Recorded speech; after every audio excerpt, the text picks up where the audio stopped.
What's going on, guys? Welcome back to the channel. So today, as you guys have been seeing, I've been working on the FC, getting the interior all sorted out and back together. What I'm going to do today is the gauge cluster is kind of an issue. It has a little siren in it, so when there is any issues with the car, it just buzzes. But since the car is so old, there are gremlins in the wiring and it just buzzes all the time or intermittently, which is just kind of irritating. Another thing, the temp gauge doesn't work, the fuel gauge does work, the boost gauge doesn't work, the oil pressure gauge. So these two gauges work, the tach intermittently works, and the speedo doesn't work, but the speedo doesn't work because of the cable. I did get a new cable, so we should have everything in this cluster working hopefully after this is done. One reason I think that a lot of this isn't working is because all the contacts in the back are very rusty. It's just because of the whole sitting in the field issue. What I'm going to do is clean all the contacts up, clean all the faces of the gauges, clean as much of this as I can, and then I will remove this a little alarm right here, or siren, or whatever you want to call it. Take that out, desolder it, and then clean everything up, put it all back together. Eventually I want to put LEDs in this, but right now I'm just going to worry about getting everything together, working, back in the car, and then we'll worry about that later on. But I think this should go relatively quick, and then all of this will be nice and good to go.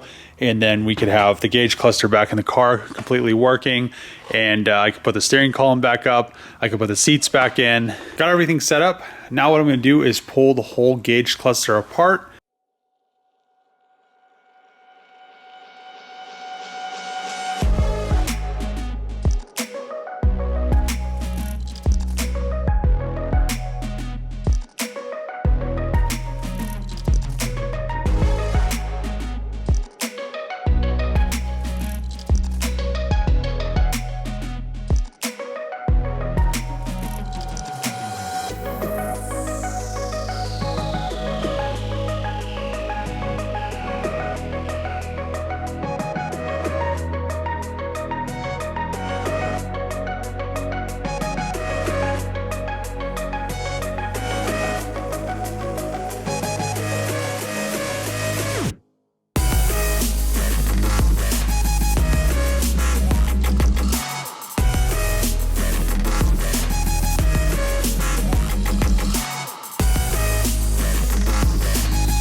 The gauge cluster is now back together.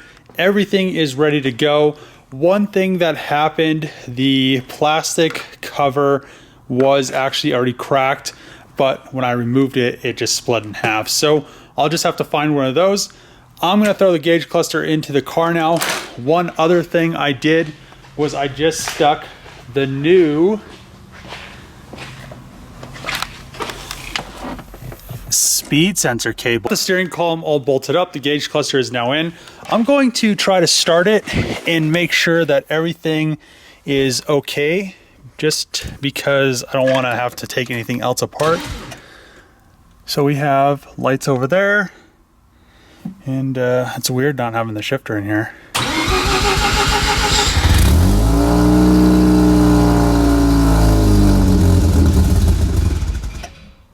Looks like the oil pressure gauge isn't working, or the fuel gauge, or any of the gauges.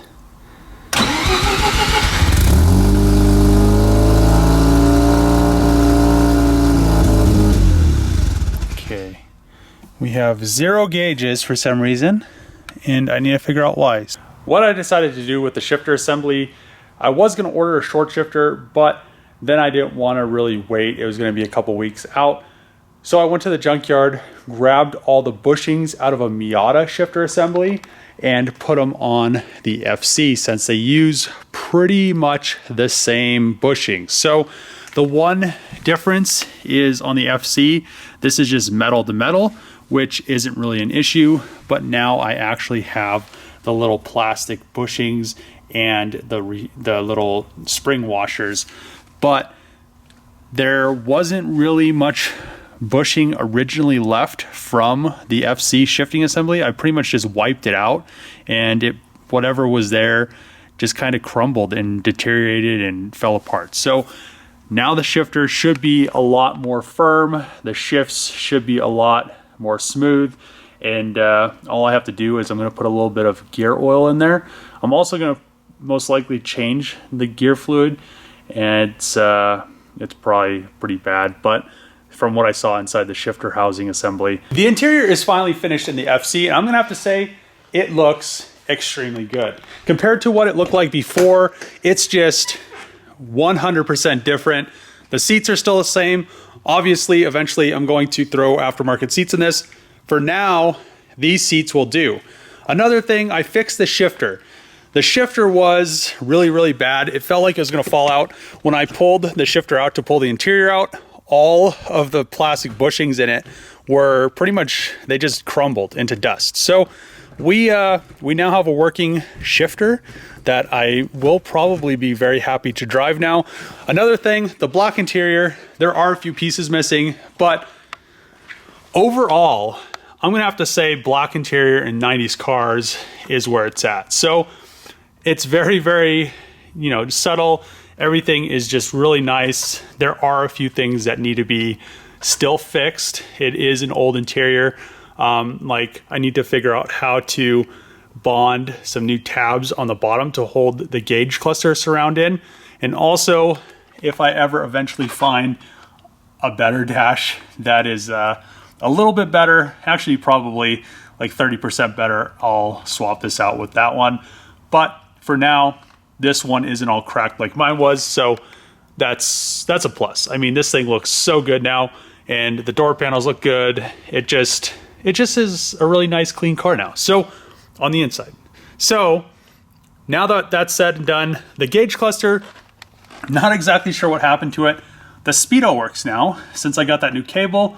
Now that the speedo works, nothing else works. I'm not exactly sure what's going on with it, but I think what I'm going to end up doing is just go with aftermarket gauges, because if I do order a used one, it's going to still be the same age. So I don't want to run into any more issues with the gauge cluster, and I want to know what my coolant temp is, oil pressure, stuff like that. So eventually we'll make an aftermarket gauge cluster for this, just so we know what's going on with the car. Another thing,